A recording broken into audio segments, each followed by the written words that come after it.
Among the many sad and strange visuals and stories that the Special Intensive Revision of Electoral Rolls in West Bengal has thrown up, one of the most bizarre and pathetic phenomenon is the sudden wave of reverse migration of self-confessed illegal settlers from Bangladesh.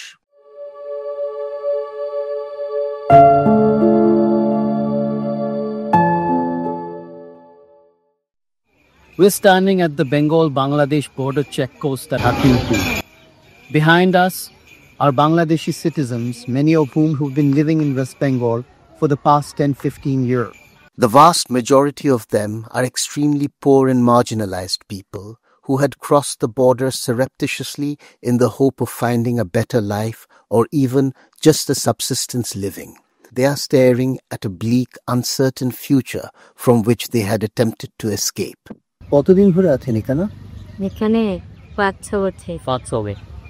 তা এখন হঠাৎ করে চলে যাচ্ছে এটা? চলে যাচ্ছে, আমাদের কিছু নেই এগিয়ে। কিছু নেই বলতে? কোনো কাগজপত্র নেই। কেউ কি আপনাদের যেতে বলেছে? না, আমরা এমনিই চলে যাচ্ছি। এখানে বাচ্চারা কি স্কুলে পড়তো? না, বাচ্চা স্কুলে পড়তো না? The life they had here was not exactly a bed of roses, but to them, it was still better than the one they left behind. এখন আপনি চলে যাচ্ছেন কেন? তাও চলে যাচ্ছে, আমাদের কাঠ কিছু নাই। এখন ওখানে থাকলে ঝামেলা হচ্ছে। কি ঝামেলা হচ্ছে? ঝামেলা হবে, এর পরবর্তী বাংলাদেশি রাখবে না, বাংলাদেশিরা থাকলে জেলে পুরি দেবে বলছে অনেকে। কে বলছে? অনেকে অনেক রকম করছে শুনছি। তো আপনার কি ভয় বেরিয়ে যায়? ভয়ে চলে যাচ্ছে আমরা, যে আমাদের দেশে আমরা ফিরে যাই। বউ বাচ্চা নিয়ে ছেলেগুলি নিয়ে যদি বড় আকারে সমস্যা হয় তখন আমরা কি করব? Even as political parties were treating the Bangladeshi migrants as pawns in a political chess game, the locals, impoverished as they are, nevertheless rallied around them and tried to ease their suffering. তো ইনারা তো বাংলাদেশের মধ্যে বাংলাদেশে ফেরত চলে গেছে। এটাতে অসুবিধাটা কি হচ্ছে? অসুবিধা হচ্ছে বিএসএফ পক্ষ থেকে একটা আগে লিমিট ছিল 40 থেকে 50 জনের। আস্তে আস্তে সেটা যত দিন যাচ্ছে লোকটা বাড়ছে।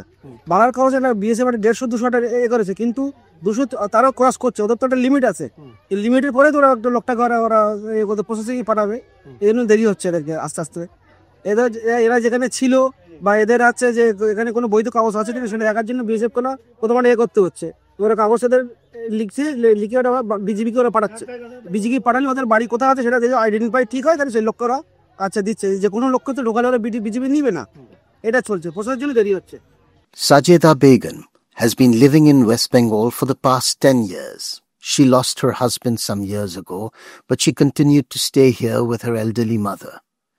She showed us her identity cards from Bangladesh and said she never tried to get any ID cards made here.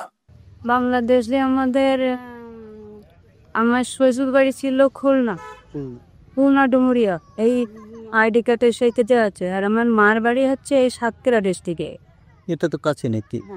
এইখানে কি আপনাদের থাকার জায়গা আছে? না, আমরা ভাড়া থাকছি। এসব বাড়িওয়ালার নাম্বার বাড়ছি। এখন ওখানে গিয়ে কোথায় থাকবে? এখন আমাদের কোনো আশ্রয় নেই। এখন যে ওই ওটা মেয়ে আছে সেইখানে উঠবো, মেয়ের বাড়িতে উঠবো। আসসালামু আলাইকুম। কিছুদিন যাবে পেটে দিয়ে আসছিলাম, কিন্তু আমরা এখন এসআই চালু হয়েছে, আমাদের কোনো বইটা কোনো প্রুফ নাই। যার কারণে বিদায় আমাদের চলে যেতে হবে চ্যালেঞ্জার করছে। আমি কী হবে ভাগ্যের ব্যাপার, যেতে পারবো কিনা আসলে আদে বাংলাদেশে আমাদের যে দেশ, এখানে যেটা হবে এটাই রায় মেনে নিতে হবে। তাছাড়া তো আর কিছু বলার নেই। Alongside the despair, there is also the sadness at the perceived differential treatment towards Bangladeshi Muslims vis-a-vis the Hindus who came here. Bangladesh থেকে হিন্দু মুসলমান একসঙ্গে এক কাঁধে হাত দিয়ে এসছি পেটের জ্বালায় দুটো ডাল ভাত খাওয়ার জন্য। আমাদের বাড়ি সুন্দরবন এলাকায়, আমাদের জলে ভেসে গেছে আমাদের ঘরদোর। আমরা নিরুপায় হয়ে পেটের জ্বালায় ভারতে এসেছিলাম, একসঙ্গে হিন্দু মুসলমান কাঁধে হাত দিয়ে এসেছিলাম।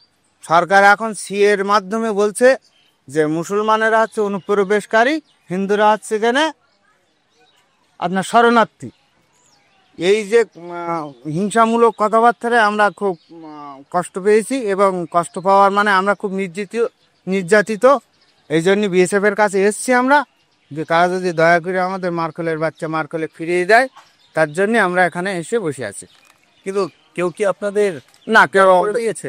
কেউ কোনো চাপ দেয়নি, কেউ বার করে দেয়নি। আমরা আতঙ্কিত ভাবে, আমাদের যেহেতু আধার কার্ড নেই, রেশন কার্ড নেই, আই কার্ড নেই, আমাদের কিছুই নেই। আর যেহেতু সরকার বলতে চাচ্ছে যে মুসলমান আছে অনুপ্রবেশকারী, সেই হিসেবে আমাদের তো এখানে থাকা আর না থাকা কোনো ব্যাপারই আসে না। তাই চাচ্ছিলাম যে আমরা যেন একটু আবার জন্য দেশে ফিরে যেতে পারি, মার্কেলের বাচ্চা মার্কেলে ফিরে যেতে পারি, এই হচ্ছে আমাদের।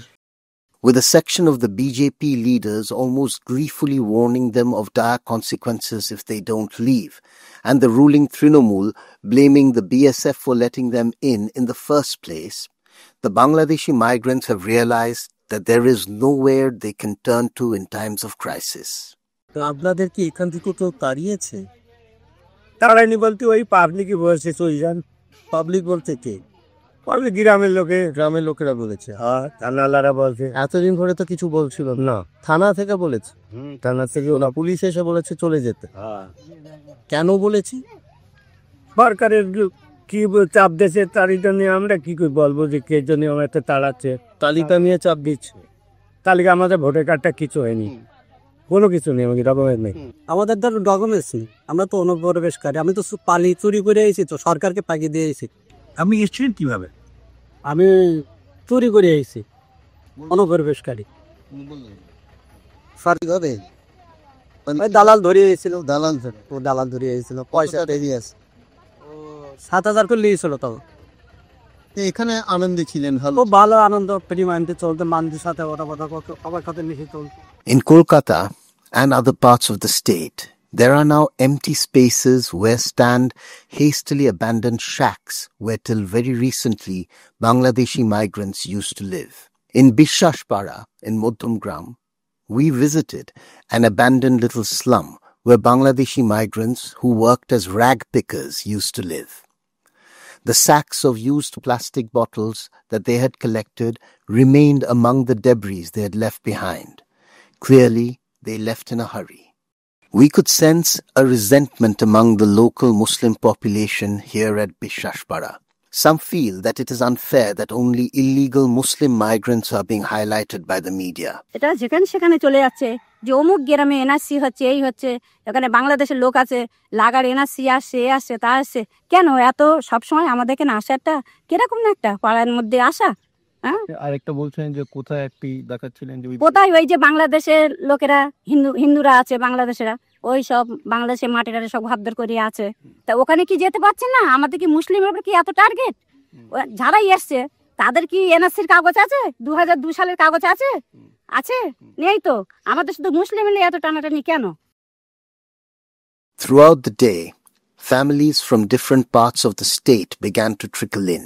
By the end of the day, when we were leaving the border, there were around at least 500 people, including small children, waiting to go across into Bangladesh. The air was thick with sadness, trepidation, and uncertainty. After waiting for days at the border, some were unsure whether they would at all be accepted back in their own country.